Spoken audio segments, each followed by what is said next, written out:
정결하고 정결하지 않은 기준이 뭘까요? 여러분 한번 생각해 보세요. 이때는 정결한 짐승은 레위기 11장에 나옵니다. 레위기 11장에 정결한 짐승은 되새김질을 하고 굽이 있는 짐승이거나 아니면 지느러미가 있고 비닐이 있는 고기가 정결한 짐승이고 새 중에는 어떠한 이름이 나와요. 이런 짐승은 정결하고 이런 짐승은 부정하다. 이렇게 레위기 11장에는 얘기를 해주거든요. 근데 여기는 레위기를 쓰기 전이고 지금 창세기, 출애굽기, 레위기, 민수기, 신명기 지금 창세기가 되는 홍수가 있기 전의 일인데 어떤 짐승이 정결한 거고 어떤 짐승이 부정한 걸까요? 생각해 보셨나요? 근데 이 창세기 7장 안에는 혹은 방주의 사건 안에는 어떤 짐승이 정결하다, 어떤 짐승이 부정하다는 얘기가 없어요. 이것만 나타나 있습니다. 방주 안에는 정결한 짐승도 있고 부정한 짐승도 있었다. 정결한 짐승은 암수 7씩이 들어갔고 부정한 짐승은 암수 1쌍씩 들어갔다. 새들은 암수 7씩 들어갔다. 이 정도만 알 수 있습니다. 그거 외에는 우리가 알 수 있는 방법이 없어요. 자, 이것을 여러분이 인식을 하고 들으시면 왜 도대체 정결한 짐승은 암수 7이고 부정한 것은 암수 2씩일까? 하나님이 지금 원래 암수 2씩이면 부정한 것들은 확률상 얘들은 만약에 한 마리라도 죽어버리면 멸종입니다. 한 마리라도 죽으면 멸종이에요. 근데 암수 7씩이면 이게 웬만해가지고는 이 종을요 보존할 수가 있습니다. 지금도 대한민국에서도 세계적으로 멸종하는 짐승과 식물들이 많이 있습니다. 아마 방주 안에서도 그런 일이 있지 않았을까. 하나님께서는 이 정결한 짐승들을 7씩 좀 더 보존하기 원하시고 부정한 짐승들을 미워하진 않지만 그래도 좀 확률상으로 좀 적은 것 같아요. 제가 생각할 때는 정결한 짐승 쪽이 좀 나은 것 같다. 제가 그런 생각이 들고요. 조금 더 깊이 자세한 얘기를 하자면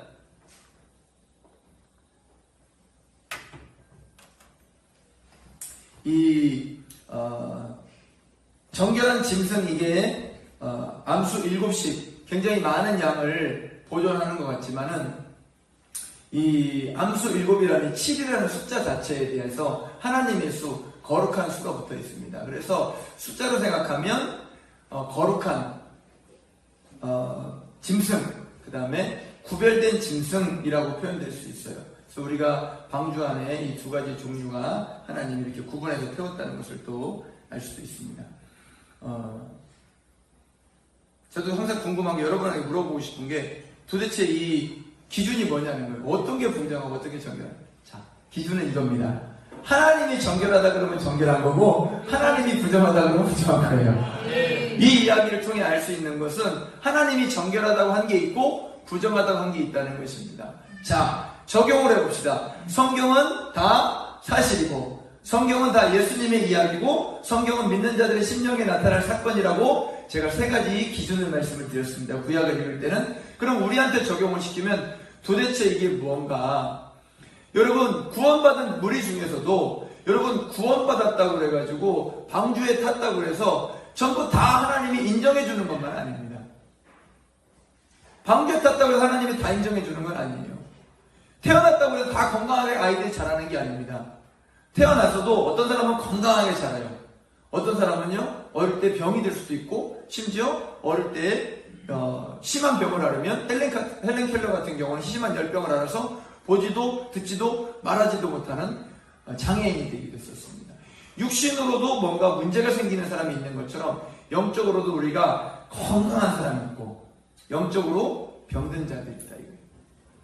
여기 방주에 탄 이 짐승들을 비유로 한다면 우리들도 정결한 자들, 그 다음에 부정한 사람들이 있다는 것을 알고 여러분이 다 정결한 사람이 되기를 축복합니다. 이 정도 성경에 나온 이야기 정도만 하고 넘어가겠습니다.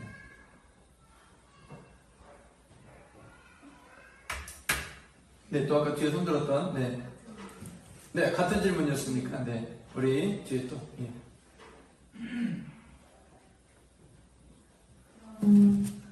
어떤 사람이 정결한 영을 가진 사람인가요? 창세기 8장 20절에 보면 노아가 정결한 짐승 중에 짐승을 취하여 하나님께 번제로 드렸다 이렇게 표현이 되어 있습니다. 정결한 짐승은요 하나님의 제단에 바쳐질 수 있는 게 정결한 짐승입니다. 정결한 짐승은 하나님이 받으시는 삶을 사는 것을 정결한 짐승이라고 정결한 신앙이라고 볼 수 있겠습니다. 자, 7쌍쯤 돼야 제물로 바치겠죠. 왜냐하면 한 쌍밖에 없는데 걔 둘 중에 하나 잡아버리면 멸종 아닙니까? 그래서 제물로 드리기 위해서 하나님께 번제로 드리기 위해서 제사로 드릴 것들을 7쌍을 남겨놓는 거죠. 하나님이 왜 우리에게 지혜와 지식을 남들보다 7배나 부어주실까? 왜 우리에게 물질을 부어주고 건강을 부어주실까? 저는 이렇게 생각합니다. 하나님께 드리라고 부어주는 거로 봐요. 네, 우리에게는 넉넉해요. 이 7이라는 숫자가 또 완전 숫자이기도 해서 하나님께 드리고도 우리는 남음이 있을 것입니다. 하지만 드리지 않는 자들, 하나님께 자기를 희생하지 않는 사람들, 그런 사람들, 예배가 드려지지 않는 사람들, 이런 사람들은 사실상 예수를 믿었다고 해도 예배를 제대로 못 드리면 그건 부정한 것입니다. 희생할 줄 모르는 사람, 그건 부정하다고 볼 수 있습니다. 그래서 예수님을 믿고 나면 반드시 희생의 제사로 나올 수 있어야 된다. 창세기 8장 20절 읽어드리면 노아가 여호와를 위하여 단을 쌓고 모든 정결한 짐승 중에서와 모든 정결한 새 중에서 취하여 번제로 단에 드렸더니 여호와께서 그 향기를 흠향하시고 그 중심에 이르시기를 내가 다시는 사람으로 인하여 땅을 저주하지 아니하리니 다시는 모든 것을 물로 멸망하지 아니하리라. 자, 이런 얘기들이 하나님이 우리의 희생제사를 흠양 받아주셨다는 거예요.